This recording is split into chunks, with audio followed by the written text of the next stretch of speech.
Sur BFM Business, Nicolas Dose accueille les experts. Jean-Marc Daniel, directeur de la revue sociétale, professeur à l'ESCP Europe et économiste à l'Institut de l'entreprise. On peut le lire dans Valls Macron, le socialisme de l'excellence à la française, aux éditions François Bourin, et également le gâchis français, sorti pratiquement simultanément, je crois, 40 ans de mensonges économiques chez Talandier. Léonidas Kalogeropoulos, PDG de Médiation et Arguments, vice-président d'éthique et auteur de Liberté, Égalité, Fraternité et Esprit d'entreprise chez 100 000 milliards et auteur d'un travail d'étude sur l'importance d'entreprendre pour sauver notre économie. Travail publié aujourd'hui. Et Gaspard Koenig, fondateur du think tank Génération Libre, et on parle de ce fameux Liber qui serait financé par une Libertax, payé dès le premier euro par chacun d'entre nous à la source, sur le modèle d'une flat tax réunissant l'impôt sur le revenu, la CSG, et l'impôt sur les sociétés. Alors il y a énormément de réactions, plutôt des réactions prudentes, pas forcément hostiles, mais prudentes avec cette idée. Ce qui est neuf crée toujours de la prudence, mais quand même l'idée, par exemple Patrick m'écrit, si on donne un salaire minimum pour tous, rapidement les règles de vie en société disparaîtront. Déjà qu'à l'école on apprend à mes enfants que la santé est gratuite en France. Problème du contrat social. Alors, lorsqu'il y a trop de personnes qui bénéficieront du salaire pour tous, la pression sur les politiques sera telle qu'ils devront l'augmenter continuellement. Juste avant de vous faire réagir, Gaspard Koenig, est-ce que l'objectif à terme, c'est que le revenu minimum prenne la place du salaire minimum? Ah ben ça n'a rien à voir. D'accord. On peut défendre. Mais vous n'êtes pas sur cet aboutissement. On peut défendre l'abolition du SMIC, ce qui est mon cas, pour d'autres raisons. Mais il me semble qu'il faut rester très modeste dans les objectifs du revenu universel en disant c'est là pour combattre la grande pauvreté et donner à chacun de quoi manger, se vêtir, utiliser ses télécommunications, son énergie. C'est tout. Oui, c'est le minimum vital. Alors on a bien après, compris. si on nous parle de croissance, d'inflation, etc., tout ça n'a rien à voir. J'ai eu des réactions sur le fait qu'effectivement, si les gens avaient plus d'argent, finalement, il y aurait un phénomène d'inflation. C'est pas un autre sujet. Encore juste en un mot, est-ce que votre système que vous défendez cohabiterait avec l'actuel système de santé, l'actuel système de retraite? Oui. Alors après, il y a des propositions qui vont encore plus loin, comme d'ailleurs de manière assez étrange celle de la Fondation Jean Jaurès, qui dit on va prendre toutes les dépenses sociales. J'ai vu, oui. Et puis on va diviser par le nombre d'habitants. Et puis après, vous vous débrouillez, vous vous assurez de manière privée votre retraite, votre sécu, etc. Pourquoi pas à terme. Mais en tout cas, la proposition qu'on fait aujourd'hui, elle est plus modeste en un sens et elle ne déstabilise pas l'ensemble des structures économiques du pays. Okay. Voilà. Enfin, la Fondation Jean Jaurès, ils arrivaient à la conclusion que le salaire minimum était une utopie utile. Donc en fait, ils votaient finalement. Leur note était paradoxalement ultra libérale, pas plus libérale que nous. Sur l'entrepreneuriat, et moi je me réjouis que Léonidas favorise l'entrepreneuriat. C'est d'ailleurs une belle idée depuis Jean-Baptiste C. Mais notre revenu universel est fait pour ça. Il y a eu des expériences quand même assez intéressantes menées à la fois aux États-Unis dans les années 70 et en Inde plus récemment par des professeurs britanniques dans l'état du Madhya Pradesh, qui est un des états les plus pauvres de l'Inde, où on donne aux gens des revenus sans condition pour voir ce qui se passe sur la nature humaine, si vous voulez. Et ce qui est assez intéressant, c'est que dans les deux cas, donc à la fois dans le pays le plus développé du monde et dans des endroits les plus pauvres du monde, que font les gens avec cet argent? Est-ce qu'ils vont aller le dépenser en jouant aux jeux en ligne ou en allant au pub du coin? Non, et c'est là qu'aussi être libéral, c'est avoir ce minimum de confiance dans la nature humaine. Quand vous donnez cet argent aux plus pauvres des Indiens analphabètes du Madhya Pradesh, qu'est-ce qu'ils font? Quelles sont les conclusions de l'étude? Ils entreprennent. Le taux d'entrepreneuriat est plus fort que dans les villages d'à côté parce qu'ils ont cette sécurité minimum qui leur permet aussi de prendre des risques. Ils se désendettent, ils envoient leurs enfants à l'école, ils reconstruisent leur maison. Je ne dis pas qu'il n'y a pas une frange de 1% des gens qui ne va pas faire n'importe quoi avec son revenu universel. Mais ça fait partie de la marge d'erreur. Permettez sur ce point qu'on est... Léonidas, allez-y. Et après, vous réagirez sur le fait que ce serait du sans condition automatique. Qui est un point fondamental, d'ailleurs c'est le point fondamental. D'abord, pour ce qui est des expériences, on va chacun mettre nos expériences sur la table. Mais Mohamed Younous, avec son microcrédit, dit, moi je ne prête qu'aux femmes. Les femmes, on leur prête de l'argent, elles achètent un abonnement téléphone, pour développer le commerce, on le donne aux hommes, ils vont au café, ils le boivent et ils reviennent. C'est ce que montre l'expérience du Madhya Pradesh. Écoutez, en tout cas, c'est ce que dit Mohamed Younous. Je trouve que c'est intéressant. Ça, c'est pour Mohamed Younous. Et puis, il y a un autre pays qui finalement a fait l'expérience grandeur nature à l'échelle d'un pays de ce que c'est que de recevoir de l'argent dans lequel on a totalement décorrélé d'où vient cet argent et qu'à un moment donné, il faut qu'il y ait un lien avec le travail. Ce pays s'appelle la Grèce. je le connais bien.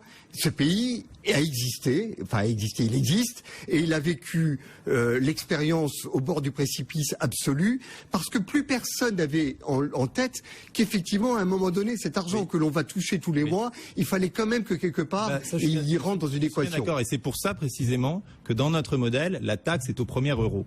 Ça veut dire que dans notre modèle, n'importe qui ayant les revenus les plus faibles, c'est même s'il touche plus que ce qu'il ne contribue, il contribue au système. Il sait s'il est de manière très claire, s'il est créancier ou débiteur de sa société, et il sait que théoriquement, il a payé, il a mis au pot commun pour recevoir aussi cet argent. Il a mis ses 25% sur les 100, 200, 300 euros qu'il a réussi à recevoir ce mois-ci. Et donc, précisément, c'est un système responsabilisant parce qu'il donne à chacun l'idée très précise de combien ça coûte de maintenir ce filet de sécurité pour tous.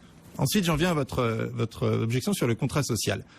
Le contrat social, c'était pas uniquement basé sur des rapports de marché et de travail. Le contrat social, c'est avant tout des droits fondamentaux. C'est la Déclaration des droits de l'homme. Et c'est précisément pour ça que Thomas Paine disait de la Révolution française, le dernier droit de l'homme qui nous manque, c'est celui d'être assuré de manger à sa faim. Et il me semble que dans une société civilisée, c'est bien ça le cœur du contrat social, de dire à la société, personne ici ne va mourir de faim, indépendamment, en effet, du travail, parce que finalement, votre vision fait du travail une valeur constructiviste. Totalement. Une valeur constructiviste. Vous avez totalement raison. Qu'une société ouverte, libérale, va rejeter. Et puis, je passe, parce que ça nous entraînerait un peu trop loin sur... On va pas ouvrir tous les chapitres, parce que chacun va... Sur l'argument technologique, qui est que... Non, c'est fondamental, celui-là. Oui, mais ce n'est pas le cœur... quoi pensez-vous de l'argument technologique? Je ne vois pas ce que vous voulez dire. L'argument technologique, c'est qu'aujourd'hui, le revenu universel, il est défendu en fait par bien différents groupes dans le monde, des gens à gauche, des libéraux, et puis des technos. Et donc la Silicon Valley est à fond pour le revenu universel. Rifkin en parle depuis 20 ans, avec cette idée qu'on va détruire tellement d'emplois qu'il va bien falloir assurer un filet de sécurité pour des gens qui n'en auront plus, qui n'en auront moins, ou surtout, et c'est là qui est plus intéressant, qui en auront sous des formes différentes. L'analyse d'Alain Madelin là-dessus, c'est qu'en fait, les nouvelles technos seraient ravis que la collectivité assure finalement la prise en charge de ses salariés, qu'elle n'est pas en mesure. Encore une fois, ce n'est pas l'argument cœur. En revanche, ce qui est intéressant, c'est que clairement, dans un monde où les formes de travail évoluent, et où les gens sont de plus en plus multi-actifs, et donc ont des revenus qui dépendent d'un mois à l'autre, non plus un revenu pérenne tous les mois. Le fait d'avoir un filet de sécurité de cette nature qui est extrêmement adaptable et flexible, puisque l'impôt se paye en temps réel, au mois le mois, et le crédit d'impôt se reçoit lui aussi en temps réel, au mois le mois. Donc, tout ça est ajustable en temps réel. Voilà, fait que le fait de gagner 600 euros un mois, 1300 euros de l'autre, ne va pas vous perdre parce que vous allez devoir d'un côté redemander un RSA, puis après il va être annulé, puis finalement vous allez payer l'impôt l'année d'après, etc.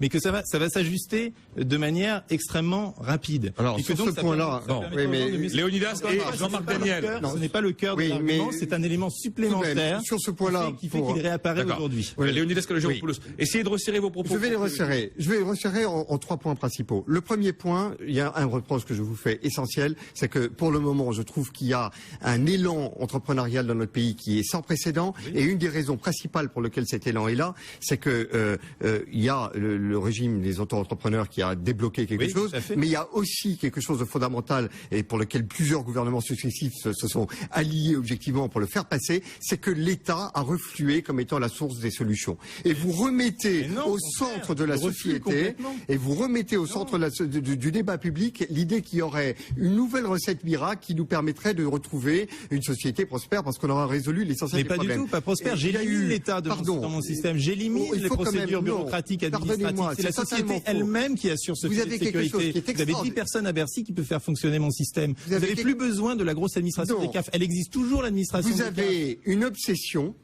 personnelle. C'est l'appareil d'État. Je ne la partage pas. Votre obsession personnelle, c'est de dire que partout où il y a des fonctionnaires, il y a dysfonctionnement. Pas du tout. Vous n'avez pas lu ce que j'ai écrit. Vous stigmatisez dans votre ciblé dans votre recueil et dans votre exposé que ce qui est épouvantable dans notre système de sécurité et d'assistance aujourd'hui, c'est toutes ces administrations paternalistes, inquisitoriales, qui minent la vie des gens et qui prennent une part excessive de l'argent qui devrait aller directement à ceux qui sont nécessaires. Vous l'avez très bien dit, ils minent la vie des gens. Eh bien, je ne le pense pas. Et quand vous connaissez des gens, au RSA, Terminez, Léonidas, 5 minutes. D'un argument. Or, l'occurrence, cette obsession que vous avez fait que vous avez imaginé un système extraordinaire où pour se libérer de ce que vous détestez dans l'appareil d'État qui est cette administration, vous dites on va mettre la totalité de la population, tout le monde, de sa naissance à sa mort, en perfusion d'argent public. Or, mon sentiment, c'est que ces administrations et cet accompagnement que vous ciblez, c'est au contraire ce qu'il faut upgrader. J'ai vu les gens de Pôle emploi qui sont aujourd'hui dans l'idée que tout ce qui était proposition d'emploi qui existe, c'est pris en charge par le numérique et qu'on va enfin pouvoir accompagner les gens un par un pour regarder leur qualité, ce qu'ils ont fait avant, leurs expériences et les accompagner vers la structuration d'eux-mêmes pour être entrepreneurs de leur vie. Cet accompagnement-là, c'est un accompagnement structurant. Le grand élément différenciant entre vous et moi sur ce que vous appelez l'optimisme autour des hommes, c'est que je pense comme Renan que l'homme ne s'improvise pas, qu'il faut l'accompagner, qu'il faut le structurer et que le contrat social, ce n'est pas uniquement on vous garantit que dans la société vous allez manger à votre faim, on vous garantit que ce que vous allez apporter à la société, ça fait partie de sa richesse et que l'on va globalement ensemble trouver la place qui est la vôtre. Et ça c'est essentiel. Non, on va globalement à chacun sa dignité. On va globalement. Non, mais ce n'est pas à vous de juger de la dignité des gens. Lorsque vous dites, mais pas à vous non plus. Non, je vais aller au bout de ce point. Lorsque vous dites on va donner l'émancipation aux gens, on va leur offrir la liberté avec cet argent, la liberté se conquiert et l'émancipation se conquiert. Cette conquête-là est structurante. Écoutez, c'est pas avec 500 euros, c'est pas avec 500 euros par mois que j'offre aux gens la liberté de mener une vie de patachon et de loisirs aux frais de la puissance publique et de ceux qui travaillent. J'offre un socle minimum qui permet à chacun d'être certain que jamais il ne se retrouvera dans une situation, il ne pourra pas s'acheter du riz, des vêtements et se chauffer l'hiver. C'est ça que nous offrons. Et c'est tout à fait invraisemblable qu'aujourd'hui on doit encore être à défendre l'idée que c'est un droit dans une société développée, civilisée, que de ne pas mourir de faim. Et ce droit-là, nous l'assurons de la manière justement la plus simple. C'est exactement ce que dit Friedman, d'ailleurs, dans son chapitre sur l'impôt négatif. S'il dit, première question, est-ce qu'on pense qu'il faut aider les gens à sortir de la pauvreté, que l'État a un rôle à jouer là-dedans? On peut tout à fait répondre non, qu'ils crèvent. Bon. Si on répond oui, il faut un filet de sécurité. Donc. Si on répond oui, il faut un filet de sécurité, ce qui est là quand même la réponse depuis Adam Smith. À ce moment-là, cette manière de concevoir le système est la manière la plus libératrice et la moins inquisitrice. Et oui, effectivement, je pense que les gens seront mieux à même d'effectuer leurs propres choix, leurs propres décisions que l'administration des CAF. Et oui, je pense en effet que l'échelle de l'individu est le mieux à même de savoir ce qui est bon pour lui et le mieux à même de définir sa propre dignité et que ça n'a pas besoin d'être fait dans le cadre d'un contrat social global où on va l'accompagner, le prendre par la main pour lui montrer tel ou tel chemin qu'il devrait prendre parce que s'il ne le prend pas, à ce moment-là, nous allons lui ôter sa pitance. Qui c'est exactement d'ailleurs, entre parenthèses, les propositions des programmes de droite aujourd'hui qui sont scandaleuses, qui face au problème du RSA, prend l'option exactement inverse qui est de renforcer les sanctions. Bruno Le Maire vous dit plus de sanctions. Alain Juppé vous dit, on n'a pas quand même assez souligné ce point, nous allons conditionner le RSA à la recherche d'emploi. Ça veut dire que si vous n'avez pas été à telle formation bidon de Pôle emploi, on va vous retirer de quoi nourrir votre famille. Non, c'est très choquant de remettre les gens à la rue sur des critères inventés par une administration et qui, comme d'habitude, on aura énormément de mal à faire respecter et que pour faire respecter, on doit rentrer dans l'intimité des gens. Aller au procès pour un dû du RSA. Gaspard, on fait réagir. Le degré de folie de cette administration qui se demande si oui ou non vous couchez avec machin. Et vous savez qu'il y a des inspecteurs qui regardent s'il y a deux brosses à dents. S'il y a deux brosses à dents dans le verre à dents pour savoir si le RSA doit être familialisé ou non. Le débat que nous avons aujourd'hui pose des questions absolument fondamentales et fondatrices sur quelle sera la protection sociale, comment sera-t-elle financée, quelle sera la structure de la fiscalité de demain, bref, toutes les réformes structurelles qui n'ont jamais eu lieu. Comment est-ce que vous vous situez par rapport aux deux échanges qui sont très contradictoires? Par rapport à cet échange, en fait, il y a une chose qui est fondamentale dans tout ça. Je crois que tout le monde est d'accord sur le fait qu'à un certain niveau de richesse, la société se doit de faire en sorte que personne ne soit dans une situation de disette, d'indigence. Après, le problème est de savoir quel est le vecteur. C'est-à-dire le discours sur le surfeur de Malibu est un discours qui est un peu caricatural parce que avec 500 €, on n'a pas les moyens de se payer une planche à voile et de passer sa vie à faire du surf. Donc ça se gère. Hein. Oui, à 10 à 500 euros pour non, je crois que l'enjeu n'est pas là. Ça se gère. Hein. Et l'enjeu est d'autant moins là que dans l'état dans lequel nous sommes, il y a déjà effectivement des transferts. C'est-à-dire le RSA existe, les minima sociaux existent. Il y a déjà cette idée dans la société qu'il y a un devoir d'aide à l'égard d'un certain nombre de gens et que finalement le chômage n'est pas volontaire. Derrière l'idée que normalement on doit s'en sortir par le travail, il y a un problème initial qui est de savoir est-ce qu'on est au chômage de façon volontaire ou de façon involontaire. L'arbitrage entre les minima sociaux et un SMIC, effectivement. Voilà. Et comment est-ce que cet arbitrage se fait? Quand on crée un État-providence, quand on crée des minima sociaux, quand on crée le RSA, on part de l'idée quand même que fondamentalement, il y a une partie du chômage qui n'est pas volontaire, que le chômage n'est pas quelque chose que cherche la société, que cherchent les individus. Et il y a cette idée que, là aussi, tout individu normalement constitué a envie, d'une façon ou d'une autre, de se réaliser dans le travail. Bon. Une fois qu'on a dit ça, le véritable enjeu, c'est de savoir quel est le bon vecteur, quel est le bon outil pour réaliser cette solidarité. Ce que l'on constate quand on défend le revenu universel, c'est que l'État-providence, et non pas parce qu'il est fonctionnaire, mais parce qu'il est en monopole, parce qu'il s'est installé dans le confort, c'est déjà encore une fois ce que disait Friedman. Friedman disait, le véritable problème, c'est que si on ne le met pas devant ses responsabilités, et si le bénéficiaire, entre guillemets, de l'État-providence n'a aucun droit par rapport à lui, le subit de façon administrative, le subit de façon caritative, c'est-à-dire il en est dépendant, il est obligé de prendre ce que lui donne cet État-providence, moyennant les conditions que met en place cet État-providence, on va vers une forme de gabegie. Et je pense que c'est ce à quoi on assiste. On est quand même, dans ce pays, 57% de la production qui est recyclée par l'appareil d'État, par la dépense publique, et on a tous les ans des gens qui meurent de faim et de froid dans les rues de Paris. Évidemment, c'est pas la situation du Moyen-Âge ou la situation du XVIIIe siècle, mais vu notre niveau de richesse, on est obligé de faire le constat que ça ne fonctionne pas. Et pourquoi ça ne fonctionne pas, à mon avis? C'est pas parce qu'il est public, c'est parce qu'il est en monopole. Ce que dit la note de Jean Jaurès, c'est de dire, écoutez, on va effectivement donner aux gens la possibilité d'obliger cet État à être plus efficace, de faire en sorte que ce soit pas la CAF qui compte vos brosses à dents, mais que vous puissiez, une fois que vous avez reçu de l'argent, aller voir les gens qui vont vous assurer votre sécurité, votre santé, vos droits à définir dans l'avenir, etc.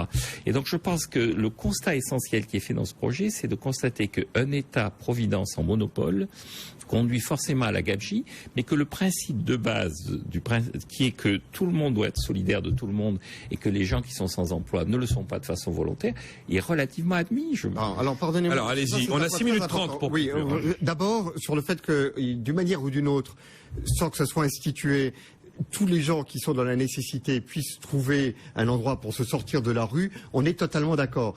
Totalement. Donc ne me faites pas ce procès. Oui, c'est pour ça que je dis, tout le monde est à peu près d'accord là-dessus. Non, mais c'est très important. C'est ce qui est très important. Vous êtes d'accord pour dire que ça n'est pas tolérable et que, en tout cas, ce qui se fait aujourd'hui ne fonctionne pas. Ne fonctionne pas. Donc il faut trouver un certain nombre de solutions. Moi, mon point, il est de dire ce qui est proposé là pour dire, puisque ça ne marche pas, voilà la solution. Il y a d'autres qui vous disent que ça ne marche pas, faisons le communisme. C'est une très belle idée, le communisme. Mais comme toujours, il y a ce que l'on voit et ce que l'on ne voit pas. Et ce que je tiens à souligner, et là où je tire des sonnettes d'alarme, c'est sur toutes les conséquences que l'on ne voit pas. Il faut que cette idée qui apparaît très généreuse et sur laquelle on dit si vous n'êtes pas d'accord avec cette idée, c'est que vous n'êtes pas généreux et que vous êtes cynique par rapport aux gens qui sont dans la rue. Et je voudrais quand même attirer votre attention sur une contradiction, Jean-Marc Daniel, parce que vous dites l'État, lorsqu'il est en monopole et en situation de rente, et il s'endort et donc ça ne fonctionne plus, mais vous ne dites pas la même chose lorsque l'on parle de ceux qui seraient bénéficiaires automatiques d'un certain nombre d'aides, parce que finalement, quand on se met à 10 personnes ensemble en communauté et que l'on prend 500 euros, ça fait 5000 euros tous les mois. Je pense qu'à 10, on peut faire vivre en communauté. Et, on peut devenir zadiste, aller occuper Notre-Dame-des-Landes. Moi, je considère que la société n'a pas un devoir qui est de financer des gens qui ont envie de vivre en communauté pour aller occuper la ZAD, pour remettre en cause le système. S'ils ont un modèle en tête, ce qui fait que globalement, ces options qui sont les leurs ont un modèle social, un modèle économique et qu'ils peuvent en vivre, ça ne me pose aucun problème, mais chacun a un peu le devoir d'aller trouver le modèle économique de ses choix. Ce que je trouve très dangereux dans cette solution que vous préconisez, c'est que ça permet de vivre dans l'illusion qu'il y a plein d'autres systèmes avec lesquels on pourrait finalement arriver à se débrouiller pour remettre en question que le travail est la seule et unique source de richesse, puisque finalement cet cette taxe, elle est fondée sur le travail. Il y a quelque chose qui est également extrêmement important par rapport au chômage. Ce n'est pas parce que je prétends qu'il faut accompagner les gens à se structurer pour être capable de travailler que j'en déduis nécessairement que s'ils ne travaillent pas, c'est volontaire. Je dis simplement qu'il y a un processus dans lequel il faut que, quelque part, la société mette chaque individu en tension pour lui dire il faut que tu trouves en toi-même les ressources pour retrouver une place normale dans la société. Mais derrière l'idée qu'il y a une place normale dans la société, il y a cette idée qu'il y a un ordre social, et c'est ce que Gaspard Koenig me reproche, c'est qu'il me dit si vous pensez que pour être dans la société, avoir sa place, il faut avoir trouvé un travail, avoir trouvé une formation, c'est que vous considérez finalement qu'il y a un modèle principal, vous êtes paternaliste, et donc je vous le dis solennellement, je suis paternaliste. Je pense qu'il y a un ordre social. Je pense que l'ordre social est nécessaire. Je pense que c'est structurant. Oui. Et je pense qu'en délitant cet ordre social, vous promettez finalement quelque chose qui est tellement déstructurant que les quelques millions de bénéficiaires potentiels aujourd'hui deviendront des dizaines de millions demain. Non, parce que ça déstructure. Non, il y en aura de toute façon des dizaines de millions. De toute façon, il y en aura 60 millions. De toute façon, puisque ce crédit d'impôt est reçu par chaque individu, y compris à sa naissance, puisque ça se substitue également aux allocations familiales. Donc je vous rassure tout de suite, il y aura tous les gens recevront ce crédit d'impôt et tous les gens paieront l'impôt. Et c'est en ça d'ailleurs que c'est très français et que ça correspond à notre vision française du contrat social, c'est que c'est très égalitaire sans être égalitariste. Et pourquoi c'est pas égalitariste? Parce que contrairement au système actuel, dans le système de l'impôt négatif, le travail paye toujours. Et c'est quand même ça qui est très très intéressant et très important, y compris pour des gens comme vous qui le valorisent tant. C'est que aujourd'hui, il y a des effets de seuil, il y a des trappes qu'on connaît, les trappes à pauvreté, les trappes à SMIC. Et effectivement, il y a des gens qui, dans certaines situations, touchent plus sans rien faire que leurs voisins qui lui travaillent. Pourquoi? Parce qu'on a empilé tellement de mécanismes et tellement de conditions dans tous les sens que, comme toujours, ceux qui connaissent bien le système en tirent profit, ceux qui ne le connaissent pas en sont exclus. Dans notre hypothèse, cela n'existe plus. Ils disparaissent dans mon système, puisque dans ce système-là, enfin dans notre système, parce que dans ce système-là, comme le crédit d'impôt, enfin l'impôt que vous payez est en fonction des revenus au premier euro, avec un avantage extraordinaire, c'est que tout le monde paye l'impôt, encore une fois, et on se plaint toujours que seulement 50% des gens payent l'impôt sur le revenu. Là, tout le monde paye l'impôt, même s'il reste virtuel, puisqu'il est compensé par le crédit d'impôt. Ça veut dire, je vais prendre un exemple très concret, ça veut dire que si vous gagnez 0, vous touchez les 500 en plein. Si vous devez 1 million d'impôts, vous devrez 1 million moins 500, ça ne changera pas grand-chose, ça introduit une très légère progressivité, en fait, si on va par là.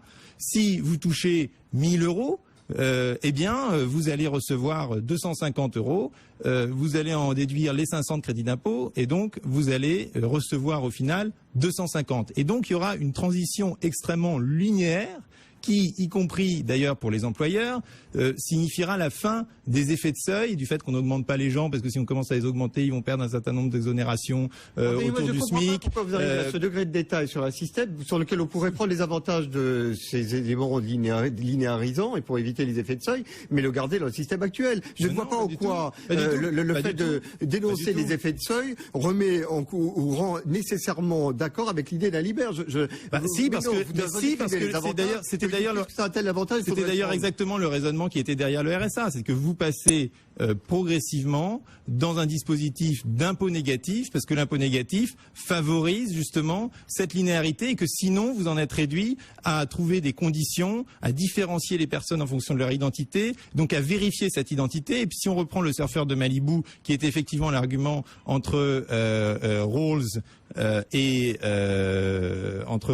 Fin de Paris à l'époque, moi je vous dirais, écoutez, je préfère un surfeur de Malibu à 15 contrôleurs qui vont être sur la plage pour vérifier que le surfeur de Malibu vend des cacahuètes et qu'il y a un travail. L'élément essentiel, il y a 20 ans très précisément, on a considéré que le numérique allait tuer tellement d'emplois qu'il fallait diviser le travail et on a fait les 35 heures.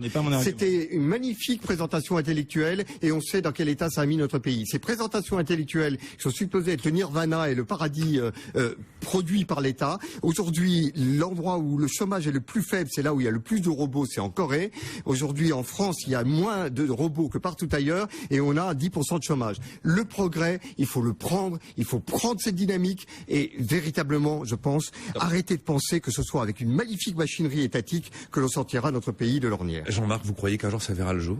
Parce que je pense... ça fait 30 ans qu'on en parle. Oui, on a fini là, je suis dans le rouge. Oui, ça fait 30 ans qu'on en parle et finalement pour l'instant ça n'est que embryonnaire, voire expérimental au mieux. Je pense que ça verra le jour d'une part parce que les opinions publiques s'en sont saisies. Le référendum suisse est un premier pas et ça verra le jour parce qu'effectivement tous les États-providence, encore une fois, sont non seulement en monopole mais assis sur une logique salariale et le monde est en train de changer et être de moins en moins salarial. On remettra le couvert sur un sujet pareil parce que ça ne fait que commencer. Jean-Marc Daniel, Léonidas Kalogeropoulos et Gaspard Koenig. Rendez-vous demain à 9h et à suivre Intégral Placement avec Guillaume Sabrer.